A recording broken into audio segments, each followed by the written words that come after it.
In 2021, Disney released Encanto, a film that not only delighted audiences with its infectious soundtrack and vibrant visuals, but also marked a significant turning point in the studio's narrative approach. With a worldwide box office total of $261 million and a stellar 92% rating on Rotten Tomatoes, Encanto quietly broke one of Disney's most enduring patterns, the classic villain trope, and shifted the focus toward emotional realism and intergenerational trauma. A new kind of antagonist. For decades, Disney films were built around clear-cut villains, evil witches, jealous stepmothers, and power-hungry tyrants. Encanto, however, chose to challenge this norm by presenting its central antagonist not as a traditional villain, but as a deeply wounded matriarch. Alma Madrigal isn't malicious. Rather, she's driven by fear, grief, and the pressure of protecting a magical legacy. Her overbearing expectations, especially toward Mirabel, stem from trauma rather than malice. This shift in perspective was a bold move. Alma's misguided leadership almost dismantles the family's magic, not through villainy, but through emotional rigidity. It's only when she sees her granddaughter's pain that Alma begins to change, highlighting that healing, not defeat, is the true resolution. This approach to antagonism brought emotional depth to Disney storytelling that resonated with both children and adults. A cultural milestone. Set in Colombia, Encanto is a heartfelt tribute to Latin American culture.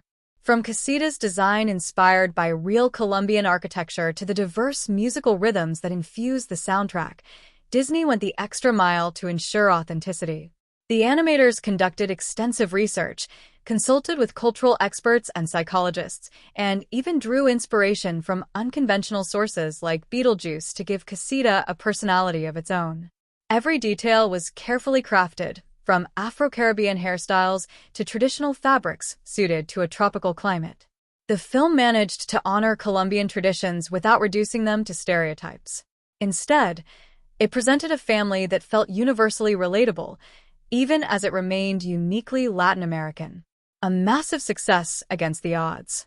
Despite releasing in the midst of the COVID-19 pandemic, Encanto managed to dominate both the box office and streaming platforms.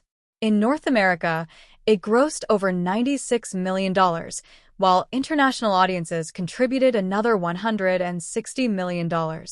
Its popularity exploded even more on Disney+, with Nielsen reporting it as the most-watched movie of 2022, amassing over 27 billion minutes of viewing time. This success wasn't just financial. We Don't Talk About Bruno became a global sensation, topping music charts in the US and UK. Lin-Manuel Miranda's musical genius, combined with the film's rich cultural flair, helped Encanto become a rare phenomenon, an animated musical that became a pop culture moment. The film went on to win the Oscar for Best Animated Feature and was nominated in multiple other categories, including Best Original Score. The legacy of Encanto. Perhaps Encanto's most lasting legacy is its subtle but profound reshaping of the Disney formula.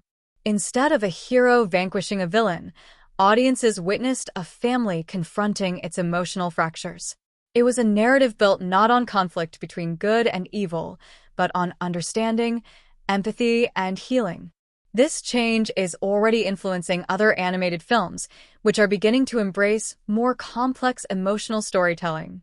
In hindsight, Encanto didn't just charm viewers, it ushered in a new storytelling era that values vulnerability over spectacle.